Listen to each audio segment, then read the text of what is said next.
They rose from the bedrock of lower Manhattan like steel monuments to ambition itself. Two towers so tall, they seemed to break the boundary between earth and sky. For nearly 3 decades, they stood as symbols of achievement, commerce, and the unstoppable momentum of American power. But monuments built to touch heaven can also fall to earth.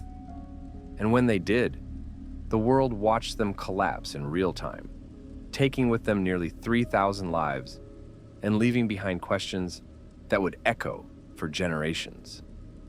This is not a story about buildings. This is a story about the space where triumph meets tragedy, where concrete and steel became a tomb, and where the dust of destruction settled into a kind of ground that refuses to be forgotten. If you find yourself drawn to stories that explore the darkness beneath modern history, consider subscribing. We examine the places where tragedy leaves marks too deep to erase. The Twin Towers were never meant to be ordinary buildings. They were designed to make a statement so bold it could be seen from space. The ambition behind the towers. In the early 1960s, Lower Manhattan faced a crisis of identity. The financial district, once the beating heart of American commerce, had begun to decay. Buildings stood half empty. Businesses migrated uptown or across the river to New Jersey. The streets that had once pulsed with the energy of global finance now felt tired, outdated, left behind by a city that was always moving forward. The Port Authority of New York and New Jersey saw an opportunity disguised as a problem. If the waterfront could be transformed, if the skyline could be reimagined with structures so massive they would redefine what a city could be, then perhaps Lower Manhattan could reclaim its throne. The man who championed this vision was David Rockefeller, chairman of Chase Manhattan Bank and a member of one of America's most powerful families. He believed that New York needed a project grand enough to restore confidence in the financial district, to prove that the city had not lost its ability to dream on an unprecedented scale. The Port Authority, led by Executive Director Austin Tobin, embraced the concept. What they proposed was not merely an office building or even a pair of office buildings. What they proposed was an entire complex, a city within a city, a self-contained universe of commerce that would house thousands of workers and generate billions of dollars in economic activity. The architect selected for the project was Minoru Yamasaki, a Japanese-American designer known for his modernist sensibilities and his ability to work at massive scale. Yamasaki faced a challenge that would have intimidated most architects: how to design the tallest buildings in the world on a site that had once been underwater, on land that was partially reclaimed from the Hudson River itself. The solution required engineering innovation that pushed the boundaries of what was considered possible in the late 1960s. Construction began in 1966, and what followed was an engineering feat that would be studied for decades. The site covered 16 acres of land in Lower Manhattan, stretching from Vesey Street to Liberty Street, from Church Street to West Street. Much of this land had historically been part of the Hudson River, and before construction could begin, workers had to excavate down to the bedrock and create what became known as the bathtub, a massive retaining wall that would hold back the river and groundwater while the foundations were laid. The excavation alone was a monumental task. Workers dug down 70 feet to reach the solid bedrock that would support the towers. The material removed from the site, more than 1 million cubic yards of earth and rock, was used to create 23 acres of new land along the Hudson River, extending Manhattan's western edge and creating what would eventually become Battery Park City. The scope of the project was so vast that it required the demolition of 13 square blocks of existing buildings, displacing hundreds of businesses and requiring the relocation of the city's main electronics market, known as Radio Row. The design of the towers themselves was revolutionary. Traditional skyscrapers of the era relied on a network of internal steel columns to support the building's weight, with the exterior walls serving primarily as a facade. Yamasaki and the structural engineering firm of Leslie E. Robertson Associates developed a different approach. The Twin Towers would use a load-bearing exterior shell, a grid of closely spaced steel columns that would carry the weight of the building while allowing for vast, column-free interior spaces. Each tower's exterior consisted of 244 steel columns, spaced just over 3 feet apart, and connected by horizontal beams called spandrels. This created the distinctive narrow window appearance that would become the tower's visual signature. The core of each building contained the elevator shafts, stairwells, and mechanical systems. This core was also load-bearing, constructed from steel and concrete, creating a second structural system that worked in tandem with the exterior shell. Between the core and the exterior walls, floor trusses spanned the distance, supporting concrete floors and creating the open office space that made the tower so attractive to large corporations. The construction moved with remarkable speed. The North Tower and the South Tower rose simultaneously, floor by floor, steel beam by steel beam. Ironworkers, many of them Mohawk men from the Kanawak Reserve near Montreal who had gained a reputation for fearless high-altitude work, assembled the steel framework. They worked hundreds of feet in the air, bolting together the columns and beams that would form the skeleton of the towers. By 1970, the North Tower had surpassed the Empire State Building in height, reclaiming for New York the title of having the world's tallest building, a title it had lost to Chicago's Willis Tower in the intervening years. By 1973, both structures were complete. The North Tower stood at 1,368 feet, topped by a 360-foot antenna that brought its total height to 1,728 feet. The South Tower reached 1,362 feet.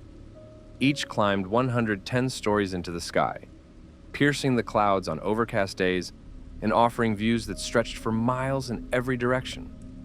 At the time of their completion, they were the tallest buildings in the world, a title they would hold only briefly before being surpassed by Chicago's Sears Tower in 1974.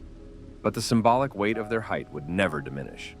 The complex contained nearly 10 million square feet of office space spread across 7 buildings, though the Twin Towers dominated the site. This was not merely vertical real estate. This was a statement of dominance, a declaration that American capitalism had reached such heights that it required buildings to match. The towers were designed with a structural system so efficient that 95% of each floor could be used for office space, an unprecedented ratio that made them extraordinarily profitable. The architectural community's response to the towers was mixed. Some critics praised the boldness of the design and the efficiency of the engineering. Others found the towers cold, monotonous, and lacking in the decorative elements that had characterized earlier skyscrapers, like the Chrysler Building or the Empire State Building. The narrow windows, a result of the closely spaced exterior columns, created a sense of verticality, but also made some occupants feel disconnected from the outside world. The buildings were sometimes described as the boxes the Chrysler Building and the Empire State Building came in, a dismissive comparison that highlighted their austere aesthetic. But the public embraced the towers. They became instant icons, appearing in films, television shows, and photographs. They were featured on postcards and posters. They became the skyline, the image that represented New York to the world. The observation deck on the South Tower became a major tourist attraction, drawing millions of visitors who wanted to stand on the 107th floor and look down at the city spread beneath them like a living map. On the 106th and 107th floors of the North Tower, a restaurant called Windows on the World opened in 1976, offering dining with views that were literally breathtaking. The world inside the towers. By 2001, the World Trade Center had become something far beyond its original vision. It was a global hub in the most literal sense. The complex housed 430 businesses from 28 countries. These companies ranged from financial services firms and investment banks to law offices, insurance companies, and government agencies. The Port Authority itself maintained offices in the North Tower. The complex employed tens of thousands of people who arrived each morning from across the metropolitan area, from New Jersey, Connecticut, Long Island, the outer boroughs of New York City, and Manhattan itself.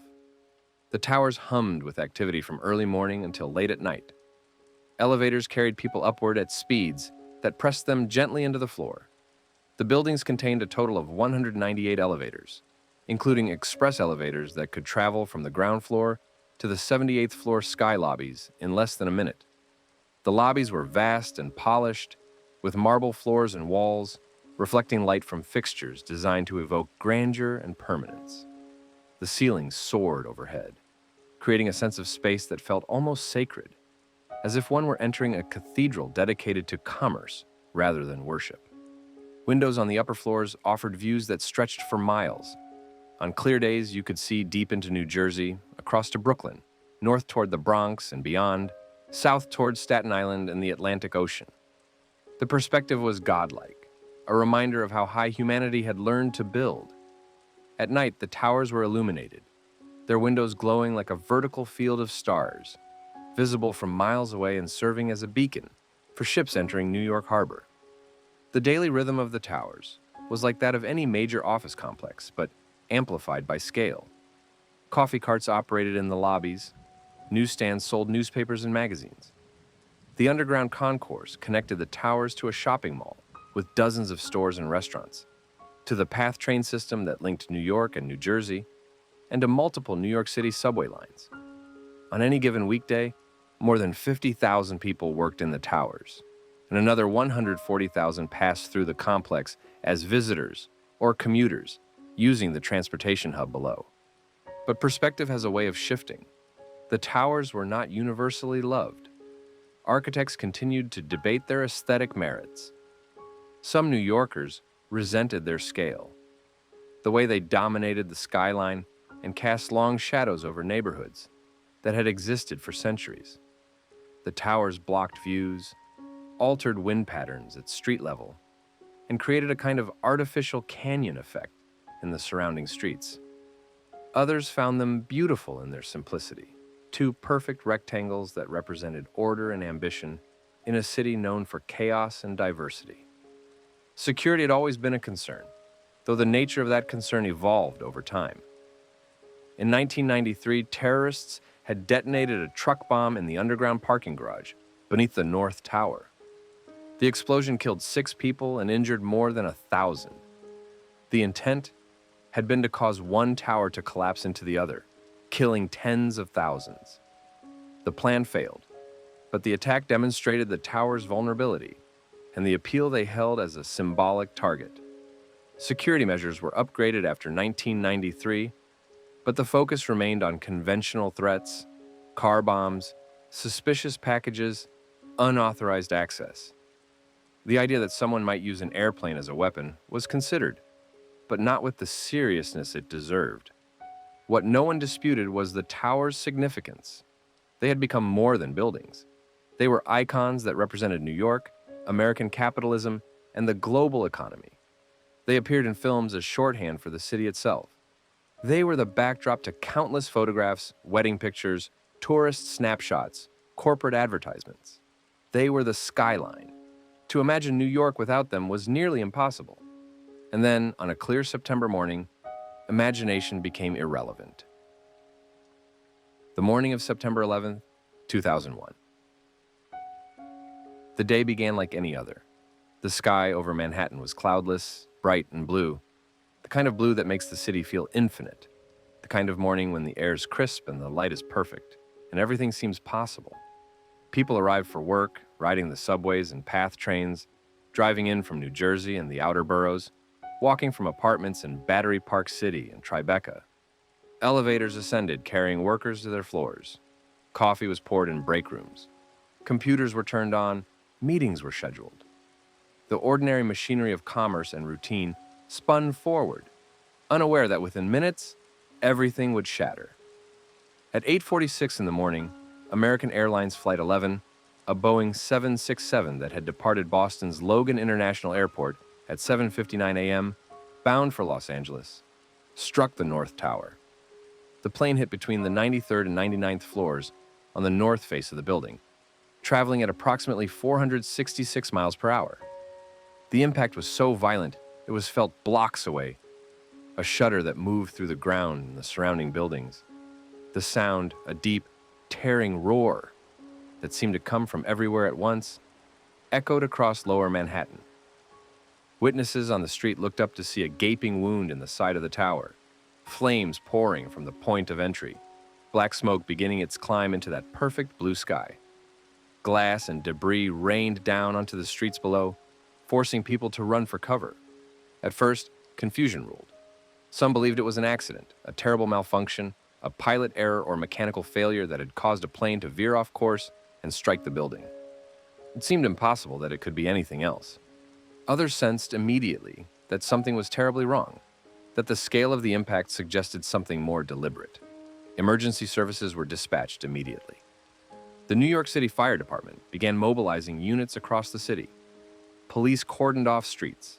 Ambulances rushed toward the scene. Inside the North Tower, above the point of impact, roughly 1,360 people were trapped. The plane had severed all 3 emergency stairwells and destroyed the elevator shafts. There was no way down for those on the upper floors. The jet fuel from the plane, approximately 10,000 gallons, ignited immediately, creating fires that burned at temperatures exceeding 1,800 degrees Fahrenheit. The heat was so intense that steel began to weaken within minutes. Smoke filled the upper floors, making it difficult to breathe, difficult to see, difficult to think. Below the impact zone, thousands began to evacuate, descending stairwells in darkness or dim emergency lighting, guided by the glow of exit signs and the voices of others moving through the same unknown. The evacuation was orderly at first, though complicated by the fact that many people did not understand the severity of the situation. Announcements over the building's public address system initially told occupants of the South Tower to remain at their desks, that the situation was under control, that there was no immediate danger to their building. 17 minutes later, at 9:03 in the morning, United Airlines Flight 175, another Boeing 767, also departed from Boston Logan at 8:14 a.m. and headed for Los Angeles, struck the South Tower. This plane hit between the 77th and 85th floors on the south face of the building, banking sharply before impact and traveling at approximately 590 miles per hour. The impact was captured live on television. By this time, news cameras had focused on the burning North Tower, broadcasting the scene to millions of viewers around the world. They watched in real time as the second plane appeared on their screens, a dark shape moving impossibly fast, and then disappeared into the building in an explosion of flame and debris. In that instant, the confusion ended. This was not an accident. This was an attack. This was deliberate. This was war being waged in the heart of New York City. The second impact was even more violent than the first. The plane struck the building at an angle, causing the explosion to erupt from multiple sides of the tower. The fires spread more quickly in the South Tower because the plane had hit lower, damaging more floors and distributing fuel across a wider area. The building shuddered but held, the steel frame absorbing the impact in a way that seemed miraculous given the force of the collision. The strikes were carried out by 19 terrorists linked to Al-Qaeda, an extremist organization led by Osama bin Laden that had declared a jihad against the United States. The hijackers had taken control of 4 commercial airplanes that morning. American Airlines Flight 11 and United Airlines Flight 175 had been used as weapons against the Twin Towers.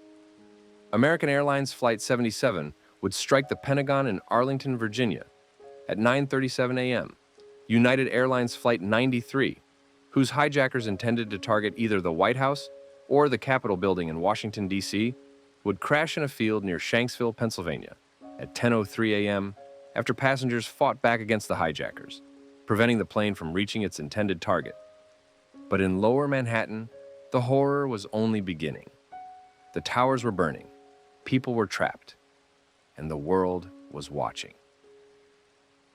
Inside the towers, the unimaginable choice. Inside the towers, the conditions were unimaginable. Fires raged on multiple floors, fueled by thousands of gallons of jet fuel, and fed by office furnishings, paper, carpeting, and the combustible materials that filled a modern office building. The heat was so intense that it buckled steel, shattered concrete, and made the air itself dangerous to breathe. Smoke filled the corridors and stairwells, thick and black and toxic, carrying gases that could kill in minutes. People trapped on the upper floors faced a choice no human being should ever have to make. The fires were spreading, the smoke was choking, the heat was becoming unbearable. Some attempted to signal for rescue from shattered windows, waving shirts and jackets, breaking remaining glass to get air. Others called loved ones on cell phones and office landlines, speaking final words that would later be released to the public. Messages of love, fear, and impossible calm. Husbands called wives, parents called children, sons and daughters called their mothers and fathers. The conversations were brief, punctuated by coughing, by the sound of chaos in the background, by the terrible knowledge that rescue was not coming in time. Some chose to jump rather than burn. This is a fact that must be stated plainly because it happened, because witnesses saw it, because cameras captured it, and because the people who made that choice deserve to have their final moments acknowledged, not erased.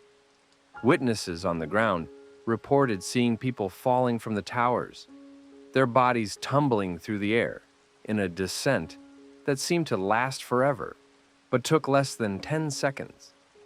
They fell from the North Tower and the South Tower, from different floors and different sides of the buildings. Some fell alone. Some fell holding hands. Some fell with their clothes on fire.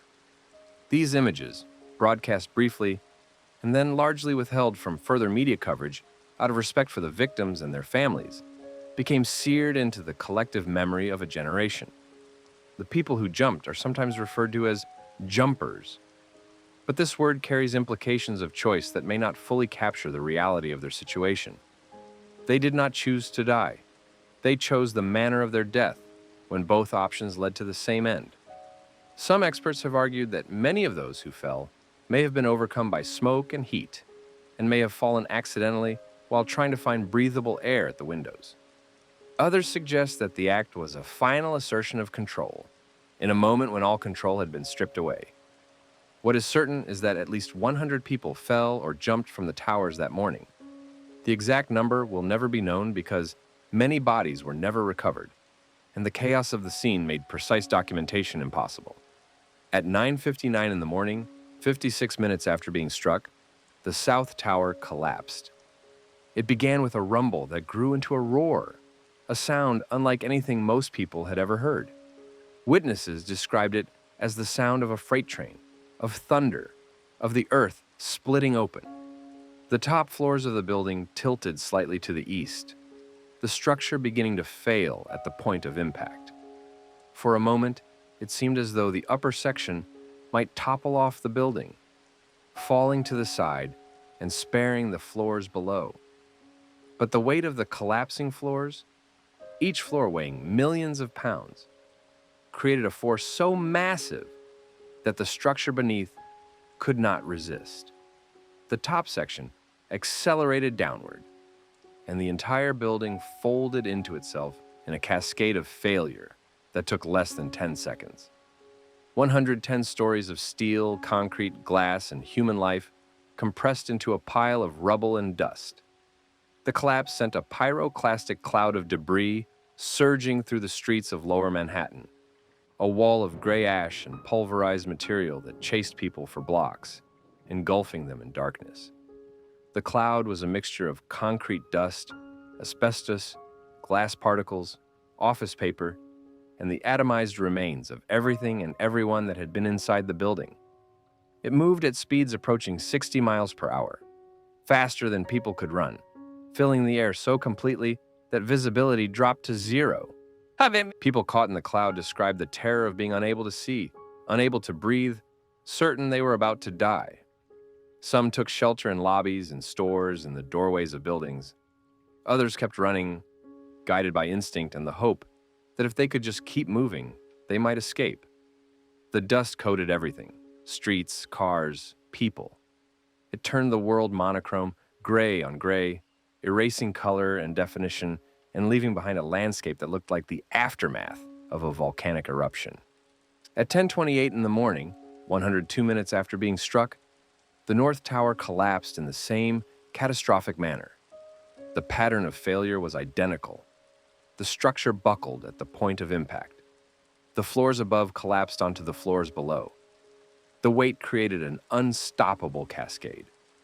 The building came down in a roar of steel and concrete, generating another massive dust cloud that swept through the streets, compounding the devastation of the first collapse. When the dust settled, both towers were gone. In their place stood mountains of twisted steel, shattered concrete, and debris so dense it would take months to remove. The site became known as Ground Zero, a term borrowed from the vocabulary of nuclear destruction, originally used to describe the point on the ground directly below or above a nuclear explosion, now repurposed to describe the epicenter of an attack that had murdered nearly 3,000 people in less than 2 hours. The pile, as it came to be called by the workers, who would spend months clearing it, smoldered with fires that burned deep underground, fed by combustible materials, and kept alive by pockets of oxygen trapped in the wreckage. Temperatures in some areas reached 2,000 degrees Fahrenheit. Steel beams glowed red in the darkness. The fires would continue burning for 99 days until December 19th, 2001, resisting all efforts to extinguish them completely. The dead and the missing. The casualty count was staggering, though it would take years to determine the full number because many victims were never recovered or identified. The final count stands at 2,977 people killed in the attacks on the World Trade Center, the Pentagon, and aboard the 4 hijacked planes. Of those, 2,753 died at the World Trade Center itself. Among the dead were office workers who had arrived early for meetings, who had been at their desks when the planes struck, who had been trapped on the upper floors with no way out. There were janitors preparing the buildings for the day, maintenance workers, security guards who stayed at their posts, trying to help others evacuate. There were employees of Cantor Fitzgerald, a financial services firm that occupied floors 101 through 105 of the North Tower. 658 of the company's 960 New York employees were killed, the single largest loss of life of any organization in the attacks. There were workers from Marsh and McLennan, Aon Corporation, and dozens of other firms whose offices happened to be in the wrong location on the wrong morning. There were restaurant staff and windows on the world on the 106th and 107th floors of the North Tower. 73 employees and an unknown number of diners who had arrived for the morning's Risk Waters Group conference that was being held at the restaurant. Everyone in the restaurant died. There was no escape from that height after the plane struck below them. There were 343 firefighters from the New York City Fire Department who had rushed into the towers to save lives and never made it out. They climbed the stairs, carrying 60 pounds of equipment, moving upward while everyone else moved down, driven by training and courage and a commitment to save as many people as possible. When the buildings collapsed, entire companies were wiped out. Fathers and sons who served together died together. The department lost a generation of experience and leadership in a single morning. There were 71 law enforcement officers, including 23 members of the New York Police Department, 37 officers from the Port Authority Police Department, and others from various agencies. There were paramedics and emergency medical technicians. There were people who worked in the tower's retail concourse, in the bookstores and clothing shops and newsstands. There were visitors, tourists who had come to see the observation deck, business travelers meeting with clients, job applicants interviewing for positions they would never fill. There were the flight crews and passengers aboard the hijacked planes, 87 people on American Airlines Flight 11, 60 on United Airlines Flight 175. Among them were the hijackers themselves, 19 men who died in the execution of their plan, though their names are not included in the memorials, and their deaths are not mourned alongside their victims. The identification process took years and employed methods that pushed the boundaries of forensic science. The New York City Office of Chief Medical Examiner collected more than 20,000 pieces of human remains from Ground Zero. Many were so small they could fit in a test tube. DNA analysis became the primary method of identification, But the intense heat of the fires had degraded or destroyed DNA in many samples, making identification impossible. As of 2024, only 1,649 of the 2,753 victims at the World Trade Center have been positively identified. The remains of more than 1,100 victims have never been identified. For their families, there has been no body to bury, no physical proof of death beyond its absence. Families held funerals without bodies. Memorial services became places to grieve the absence of proof. The unbearable reality that someone you loved had simply vanished. The phrase "missing in the collapse" appeared in obituaries and death notices, a euphemism that acknowledged what everyone knew but could not prove. Some families held out hope for weeks that their loved ones might still be found alive in some pocket of the wreckage, trapped but surviving. That hope was extinguished slowly as the days passed, and no survivors emerged. The attacks were broadcast live. The footage, planes striking the towers, people falling, the collapses, was shown on every news network, replayed again and again until the images became embedded in global consciousness. The coverage was unprecedented in its scope and immediacy. Every major news organization interrupted regular programming. Anchors struggled to find words adequate to describe what they were witnessing. The same footage aired for hours, for days, each replay reinforcing the trauma, making it impossible to look away, impossible to forget. For those who witnessed it in person, the trauma was immediate and visceral. The smell of burning jet fuel, concrete dust, and death hung over Lower Manhattan for weeks, permeating buildings blocks away, seeping into apartments and offices. A constant olfactory reminder that something terrible had happened. People covered in ash wandered the streets in shock, their faces blank, their minds unable to process what they had just experienced. Makeshift memorials appeared on fences and walls, covered in photographs of the missing, candles, flowers, and handwritten notes pleading for information, offering prayers, expressing grief that had no outlet. Ground Zero and the recovery. The site where the towers once stood became a wound in the city, raw and open and refusing to heal. The debris pile reached as high as 70 feet in some places, a mountain of destruction that covered the 16-acre site and spilled into the surrounding streets. The wreckage was unstable, shifting unpredictably, creating dangers for anyone who ventured onto it. But venture onto it they did. Firefighters, police officers, construction crews, and volunteers who worked around the clock in conditions that were physically brutal and psychologically devastating. The recovery effort was unlike any that had been attempted before. This was not a typical rescue operation because there was almost no one left to rescue. The last survivor pulled from the rubble was found 27 hours after the collapse. After that, the mission changed from rescue to recovery, from searching for the living to searching for the dead. Workers sifted through wreckage, searching for human remains, often finding only fragments, pieces so small they required painstaking effort to locate and preserve.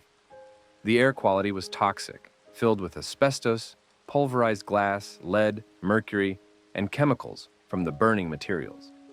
Respirators were provided but not always worn, either because they made the already difficult work even harder, or because the urgency of the task made precautions feel secondary. Many of those who worked at Ground Zero would later develop respiratory illnesses, cancers, and other chronic health conditions linked to their exposure. The diseases would appear years later: lung cancers, mesothelioma, chronic obstructive pulmonary disease, digestive system cancers. By 2024, more than 4,000 people have died from illnesses linked to exposure at Ground Zero, a number that continues to grow. The James Zadroga 9/11 Health and Compensation Act, passed in 2010 and reauthorized multiple times, provides medical monitoring and treatment for responders and survivors. But it cannot undo the damage that was done. The recovery effort removed approximately 1.8 million tons of debris over a period of 8 months, ending in May 2002. It was a slow, painstaking process. Every bucket of rubble had to be examined for human remains. Steel beams were cut into manageable sections, and hauled away on trucks that ran 24 hours a day. The debris was taken to the Fresh Kills landfill on Staten Island, where it was spread out and sifted through again by investigators searching for evidence, personal effects, and remains. The site was treated as both a crime scene and a graveyard. Respect for the dead guided every action, even as the urgency to clear the site and begin the process of rebuilding pressed forward. The work was organized in 12-hour shifts, with crews rotating in and out. The noise was constant. Heavy machinery, cutting torches, generators. The danger was constant as well. Workers navigated unstable piles of debris, risked being struck by falling wreckage, breathed air that was visibly contaminated. 5 workers died during the recovery effort, killed by accidents on the site. But alongside the physical work, there was an emotional dimension that shaped the recovery. Workers described the site as sacred ground, a place where ordinary rules did not apply. When remains were found, work stopped. The remains were treated with reverence, carried from the pile in flag-draped stretchers, while workers stood at attention. The ritual provided a moment of dignity in the midst of destruction, a reminder that what they were moving was not just debris, but the substance of human lives. The economic impact was immediate and brutal. Wall Street, located just blocks from Ground Zero, closed for 4 days, the longest shutdown since the Great Depression in the 1930s. When trading resumed on September 17th, the markets plunged. The Dow Jones Industrial Average fell 684 points in a single day, the largest single-day point drop in history at that time. The financial district, already reeling from the physical destruction, faced uncertainty about whether businesses would return or flee to other cities, other countries, places that felt safer. Insurance claims related to the attacks exceeded $40 billion, making 9/11 the most expensive insured event in history up to that point. The costs included property damage, business interruption, liability claims, and life insurance payouts.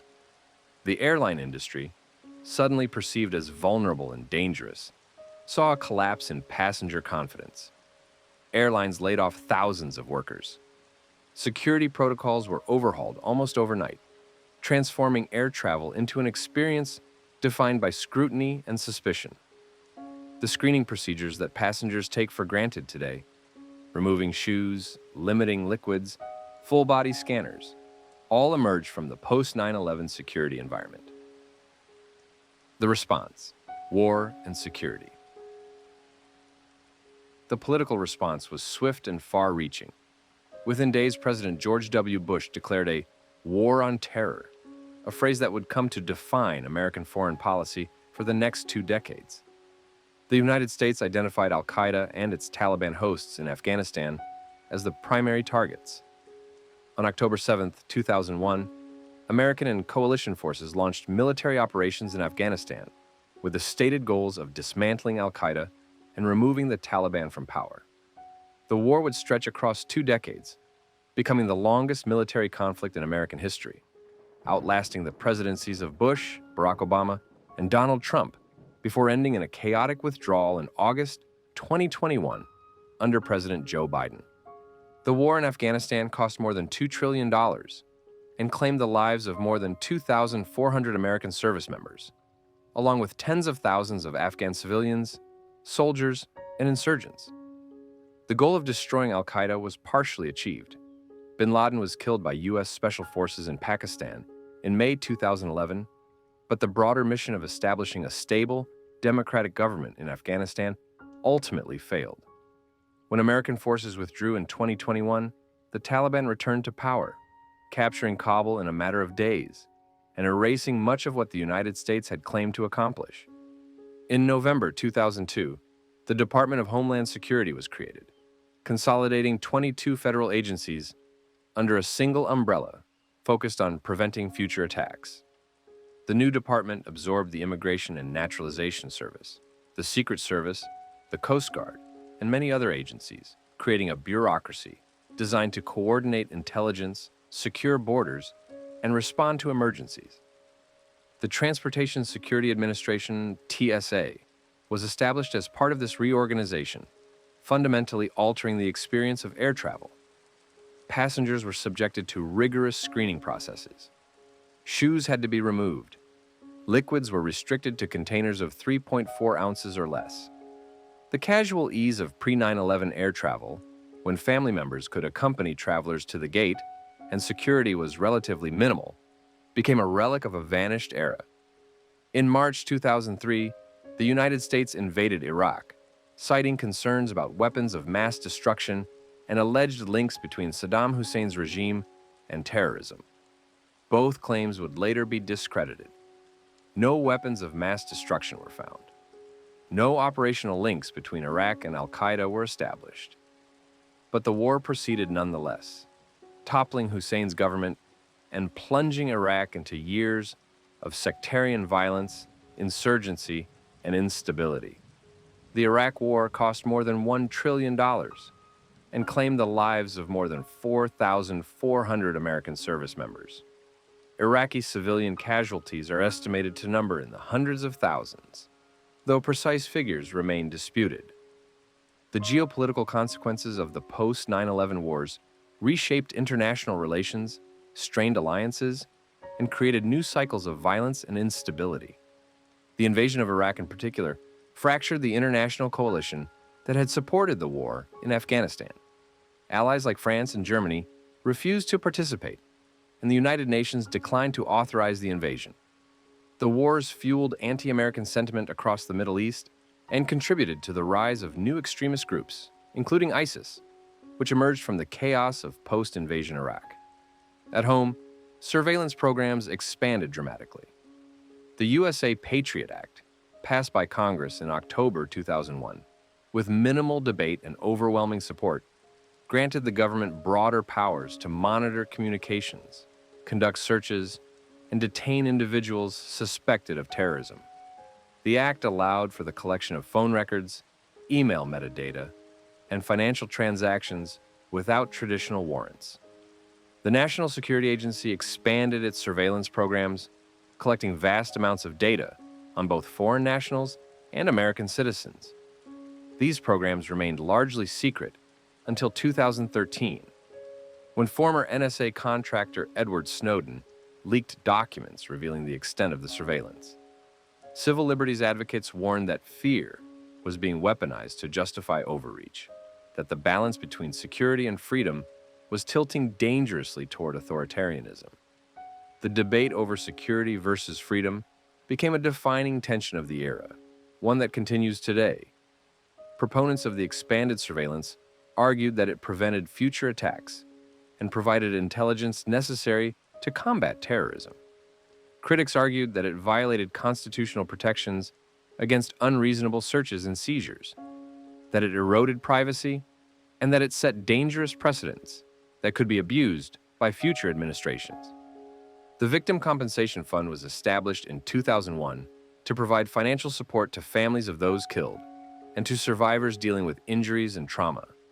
The fund distributed more than $7 billion to claimants over the course of its initial operation, which ended in 2004. The fund was reopened in 2011 to provide compensation for those suffering from illnesses related to exposure at ground zero, and it has since distributed billions more.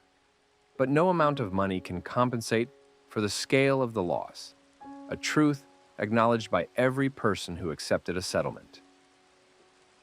The stories that followed.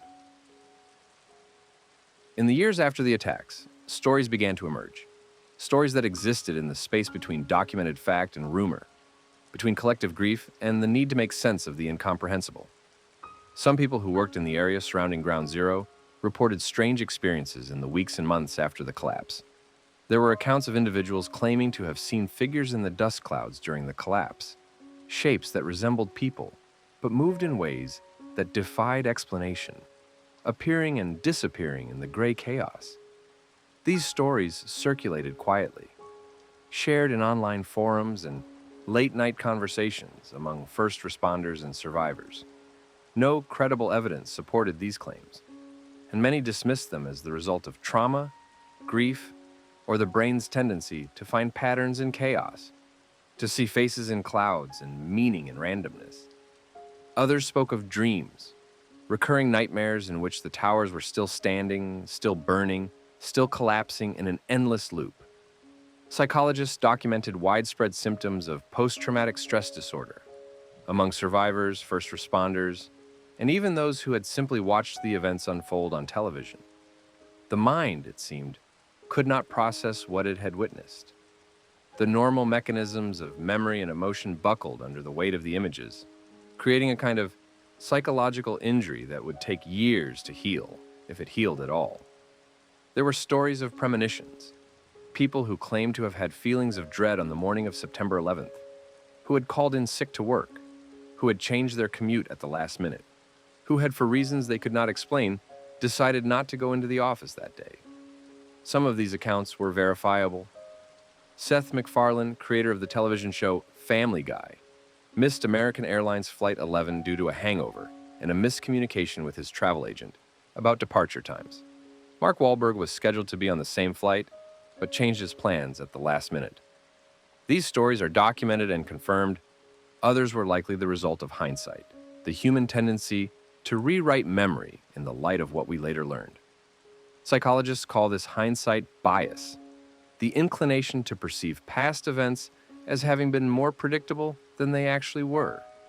In the aftermath of a traumatic event, people often recall having had vague feelings of unease or premonitions of disaster, when in reality those feelings were no different from the ordinary anxiety that people experience on any given day. But the stories persisted nonetheless, passed from person to person, each retelling adding another layer to the mythology of that day. In the months following the attacks, reports surfaced of people claiming to hear sounds at Ground Zero, voices calling out from beneath the rubble long after the last survivor had been found. Recovery workers sometimes spoke of hearing things that had no clear source, sounds that seemed to come from everywhere and nowhere at once, cries for help that led searchers to piles of debris where no one was found. Investigators attributed these experiences to the acoustics of the site, the way sound traveled through the tangled wreckage, echoing and distorting in ways that created auditory illusions.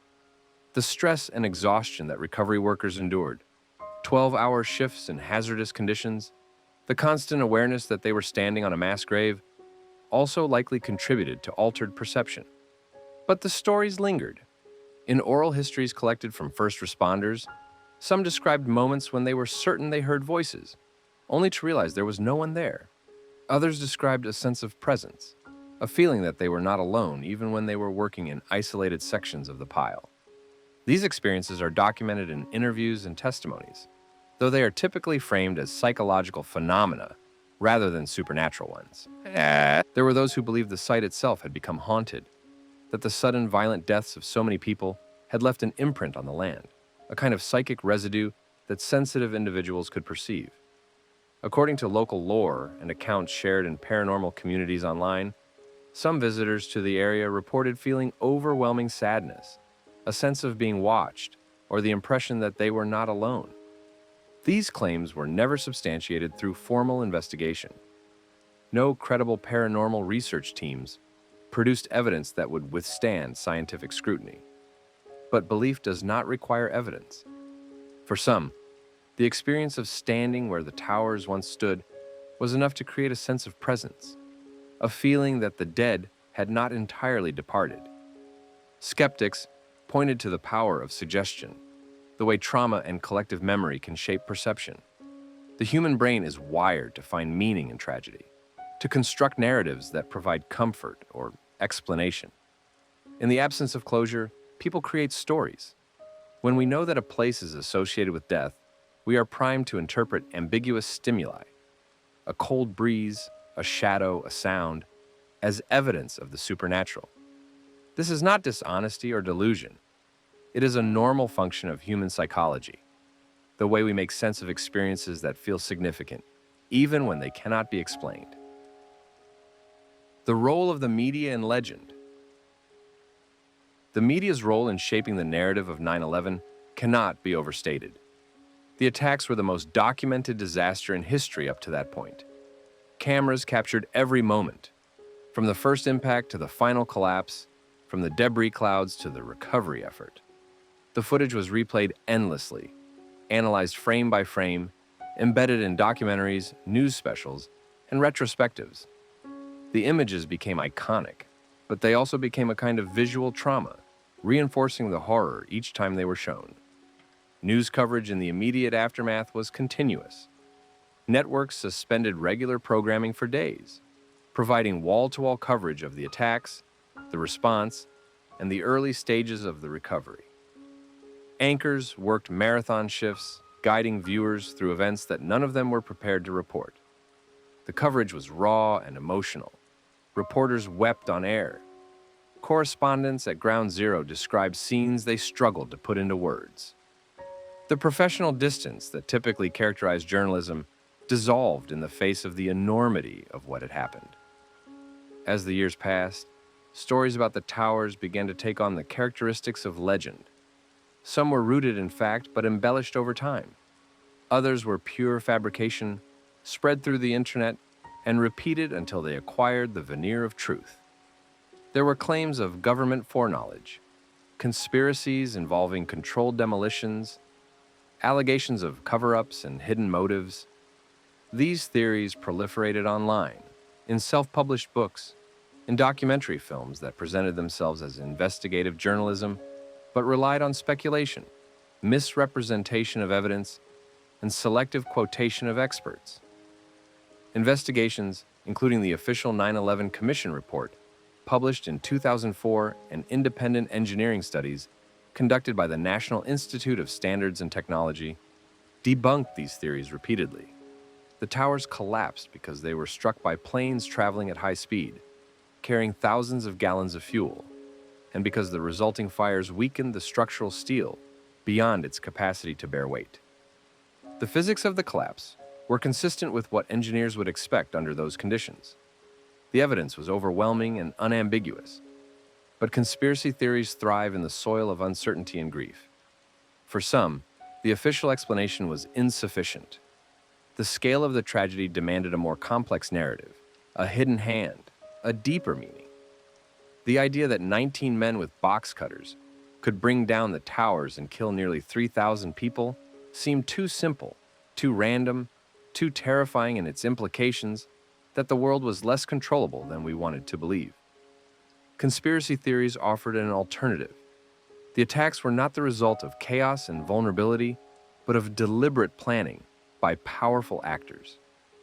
This narrative, while false, provided a sense of order, a way to contain the fear by locating it in something that could, theoretically, be exposed and defeated.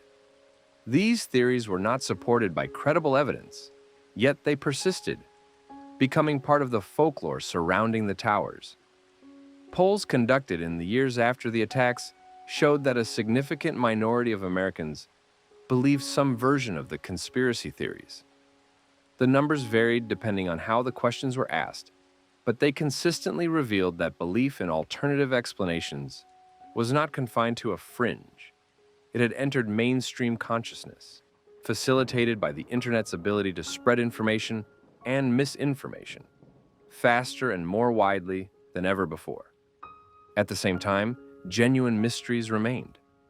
The investigation into the attacks uncovered intelligence failures, missed warning signs, and bureaucratic dysfunction that had allowed the plot to proceed undetected. The FBI and CIA had information that, if properly shared and analyzed, might have led to the disruption of the plot. The 9/11 Commission documented these failures in detail, concluding that the attacks were preventable, but that systemic problems in the intelligence community had made prevention unlikely. These were real questions, grounded in the documented record, and they deserved scrutiny. But they were often conflated with baseless speculation, making it difficult to separate legitimate inquiry from unfounded suspicion. The media's coverage of 9/11 also contributed to the creation of legend in another way, through the stories of individual heroism that emerged from the tragedy. These stories were real and documented. There were the passengers of United Airlines Flight 93 who fought back against the hijackers and prevented the plane from reaching its target. There were the firefighters who climbed the stairs of the burning towers, knowing the risks, driven by duty and courage. There were civilians who helped strangers escape, who carried injured people down stairwells, who stayed behind to make sure everyone on their floor had evacuated. These stories were told and retold, becoming part of the collective memory of the day. They provided a counterweight to the horror, a reminder that in the midst of unimaginable cruelty, there had also been extraordinary compassion and bravery. But over time, some of these stories were simplified, sanitized, turned into narratives of pure heroism that did not fully capture the complexity and terror of the choices people faced. The reality was messier, more human, more frightening than the legends allowed. Investigations and doubt. In the immediate aftermath of the attacks, investigators worked to piece together what had happened. The Federal Bureau of Investigation launched the largest criminal investigation in American history, codenamed Pent Bomb. Thousands of agents worked to identify the hijackers, trace their movements, and uncover any additional plotters or support networks. The investigation confirmed that the 19 hijackers were members of Al-Qaeda, that they had trained in Afghanistan, and that they had entered the United States legally using valid visas. The plot had been years in the making, with bin Laden personally selecting the operatives and the targets. The National Institute of Standards and Technology conducted a multi-year study into the collapse of the towers, releasing its final report in 2005. The study involved sophisticated computer modeling, analysis of thousands of photographs and videos, examination of recovered steel, and consultation with structural engineers and fire protection experts.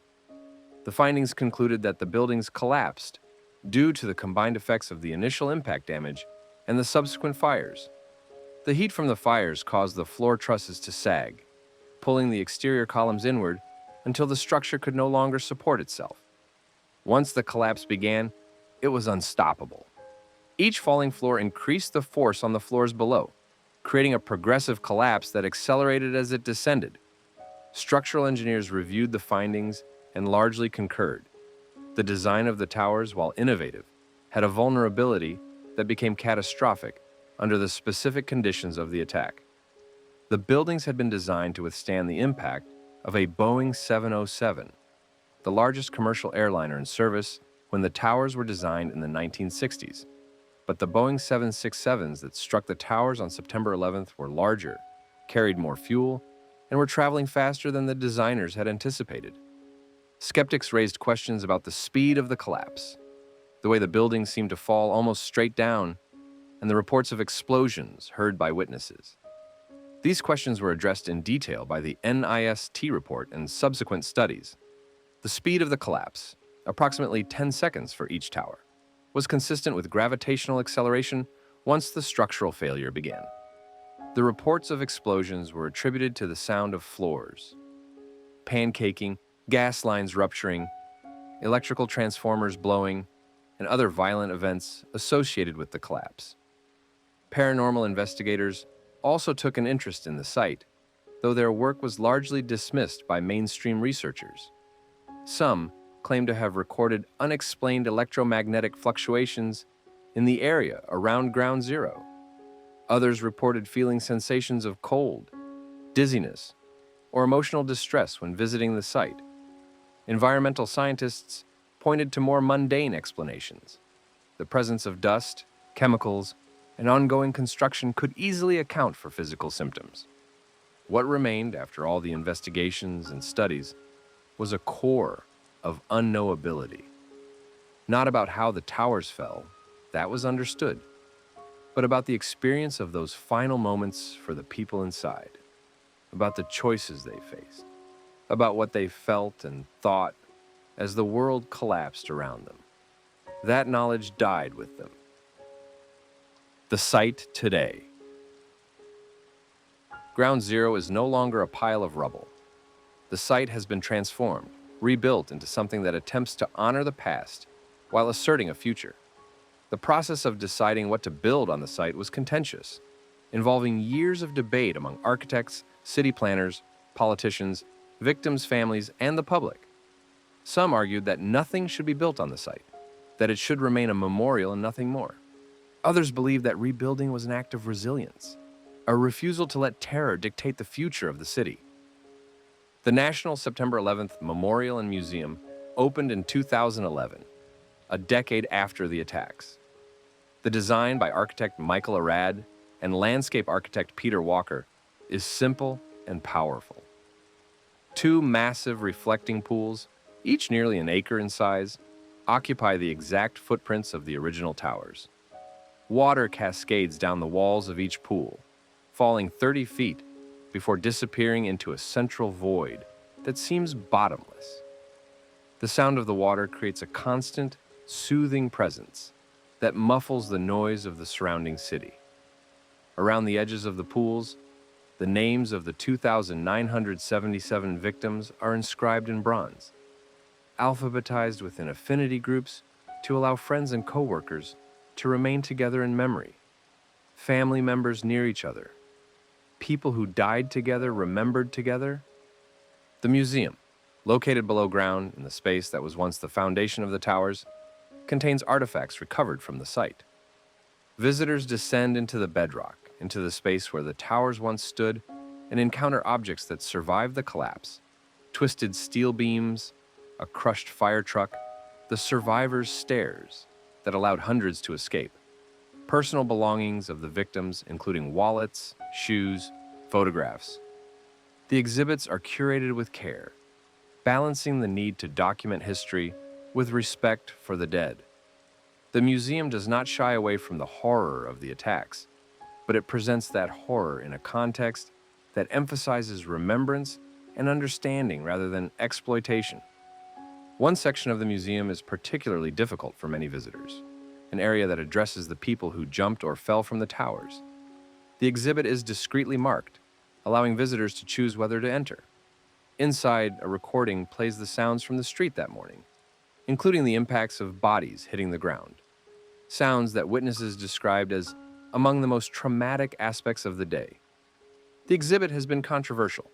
Some families of victims object to any mention of the jumpers, viewing it as a violation of their loved one's dignity. Others believe it is important to acknowledge this aspect of the tragedy, to honor the choices people made in circumstances where all choices were terrible. One World Trade Center, also known as the Freedom Tower, was completed in 2014. It stands 1,776 feet tall, a symbolic height referencing the year of American independence.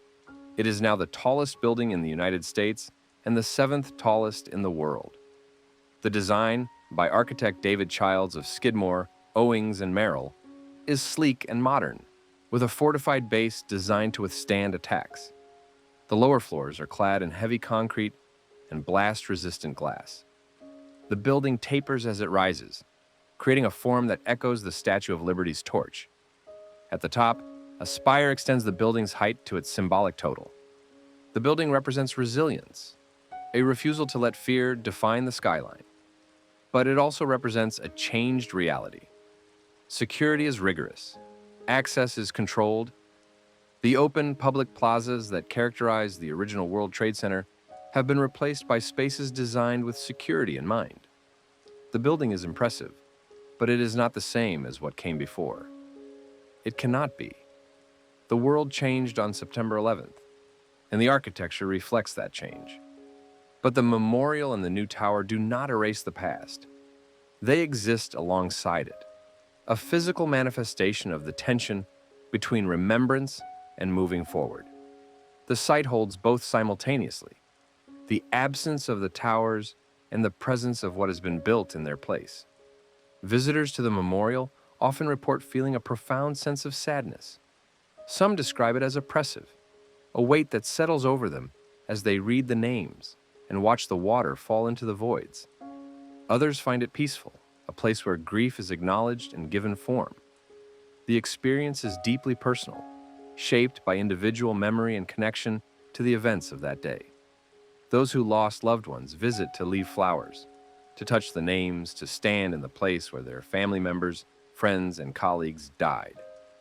For others, the memorial is an education, a way to understand an event that defined a generation, but that younger visitors may know only from history books and documentaries. There are no credible reports of hauntings at the Memorial or One World Trade Center in the traditional sense. Security is rigorous. The site is well lit, heavily monitored by cameras and guards, and maintained with precision. The memorial pools are cleaned regularly. The bronze panels bearing the names are polished and cared for. If ghosts are stories we tell to make sense of loss, then perhaps the stories here are told in bronze and water, in the absence of voices, in the names that will outlast the people who speak them. But outside the official memorial, the stories persist. In online communities dedicated to the paranormal, people still share accounts of strange experiences in Lower Manhattan. Some claim to have seen figures in business attire, walking near the site, only to turn and find no one there when they look more closely. Others speak of feelings they cannot explain, moments of overwhelming emotion that seem to come from outside themselves, as if they are experiencing someone else's fear or sadness. These stories are anecdotal, unverified, and often impossible to trace to a specific source. They exist in the same space as all ghost stories, neither provable nor entirely dismissible, sustained by belief and the need to feel that the dead are not entirely gone. The stories that survive. Some stories need no proof because their truth lies not in what can be verified, but in what is felt. The story of the Twin Towers is a story about hubris, about buildings so tall they seemed invincible, and the sudden realization that nothing built by human hands is beyond destruction. It is a story about innocence lost, about the moment when optimism gave way to an era defined by fear, surveillance, and endless war. It is a story about courage, the firefighters who climbed the stairs while everyone else descended, moving upward into smoke and uncertainty because people needed help. It is about the passengers on Flight 93 who chose to fight back, crashing the plane in a field rather than allowing it to be used as a weapon. But it is also a story that refuses to be contained by facts. The stories of voices in the rubble, of figures in the dust, of premonitions and dreams. These are part of the legend now. They may not be true in the way a death toll is true, but they are true in the way myths are true. The Twin Towers haunt us not because ghosts walk the streets of Lower Manhattan, but because the memory of what happened there cannot be laid to rest. The question is not whether the site is haunted, but whether we can ever escape the shadow of what was lost. Outro: the ground that remembers. They rose like monuments to a world that believed in its own permanence. For nearly 3 decades, they stood as symbols of achievement and the unstoppable momentum of American power. They fell in minutes, taking with them thousands of lives and the certainty that what we build can endure. The towers are gone, but the ground remains. The steel has been cleared, the debris sifted and sorted. A new building reaches toward the sky, taller and stronger, designed to resist the unimaginable. The memorial pools fall endlessly into voids that seem to have no bottom, reflecting the faces of visitors who stand at the edge and read the names. Some places are marked by history so violent that the mark never fades. The Twin Towers were not haunted before they fell. They were office buildings, innovative, iconic, but fundamentally ordinary. But the story of their destruction has become a haunting in itself, a presence that lingers in memory, in the minds of those who witnessed it and those who came after. We do not need ghosts to feel the weight of the dead. The stories will continue, growing with each retelling. Some stories do not need proof to be true. They survive because forgetting is not an option. The water falls endlessly into the voids. The names remain on the bronze, and the ground remembers everything.